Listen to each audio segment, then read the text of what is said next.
Hi everyone. Today we are going to understand some basic definitions in a debate. Now, all of us have some idea that what actually a debate is, but there are a lot of terms or definitions which are used in a debate which we are not familiar with. In order to give a good debate and in order to express our views, we should be able to understand these definitions and terms so that we can make our point valid to the audience and explain it in a better way. So let's get started. So, first of all, when we understand what a debate is, let's go through some introduction and then we'll move to the definitions. So, a debate is an organized argument or contest of ideas in which the participants discuss a topic from two opposing sides. It means there is going to be one topic, but we are going to discuss it from two opposite sides.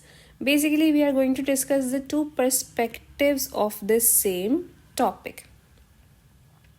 Those who agree with the statement or idea are the pro side.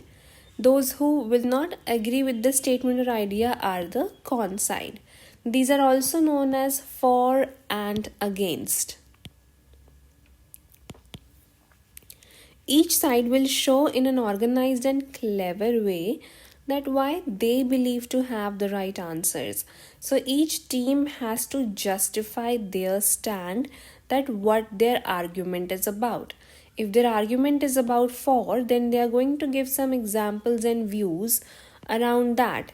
Similarly, if the statement or the debate team is for against, then that team is going to give some facts and figures to support their perspective.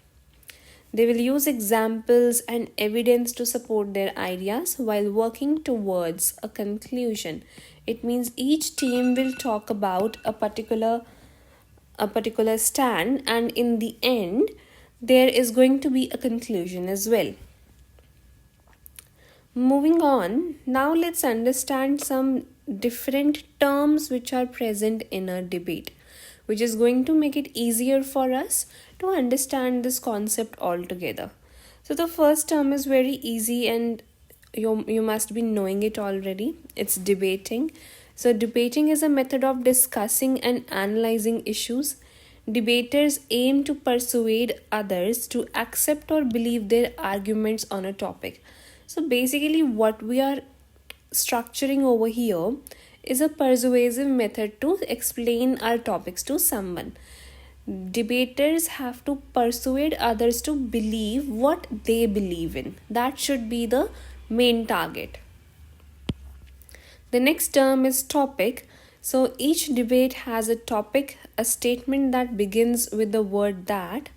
For example, that all students should do homework each night, or that all parents should check their children's homework. Now, the statements start with that. The reason it starts with that is because that all students should do homework each night. So, it refers to a topic. That the topic is that. It's being used as a pronoun over here. The next term is the debating team. As we discussed, pro and con side, to give it a formal name, we have the affirmative team and the negative team. So each debate involves two debating teams who take opposing sides of the topic, either affirmative or negative. The teams alternate speakers. Now, the affirmative team speaks in support of the topic. Their goal is to persuade others that the topic is true. So, this is our pro side or the side which talks about for the topic. Next, we have the negative team. So, the negative team speaks against the topic. Their goal is to persuade others that the topic is not true. So, now we have the con side or the against side. Right? So, this is how the teams are divided. I hope these basic definitions are clear. Now, let's move to the next one. So, here we have team structure. Now, debating is a team activity, it's a group activity. So, genuinely, we are going to have a group or team. Typically, each team has three members, which involves three speakers who are going to talk about the topic one by one. Each member speaks for their team based on their allocated speaking role as first, second, or third speaker. So, definitely, there is going to be a sequence for the team members to speak upon their roles. Next is team line. The team line is the agreed proposition for arguing the debate topic. It allows each speaker to link their individual arguments to the overall proposition, making the whole team argument more cohesive and persuasive. Now, if all of the speakers are talking about the same issue, definitely they are going to talk about different options or different themes over here. They're going to raise different points, but their points should have a sequence, and this is the line which connects all of them, right? So here this is the common link. This is the main topic with which your arguments are going to be related. Next is the matter.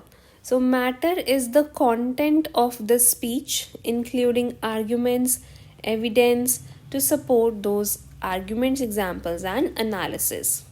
Matter includes substantive matter, rebuttal, and points of information. Basically, when one by one every speaker is going to speak, all of the points that they are making, the content that they are using, it is regarded as the matter of the speech. Right? Next, we have the method. So, method is the structure and organization of the speech, including fulfilling the speaker role, allocating arguments between speakers, cohesion of the team, and responding to the dynamic nature of a debate. So every debate should have a structure and organization, that how the speech is fulfilling the topic. Now when the speakers are giving the arguments, it should be cohesive in nature. It should not be all at once. It should follow from 1 to 2, then finally to 3, and then giving up a conclusion or closing statement. So it should always have a sequence, and there should always be a method to explain your points to the audience.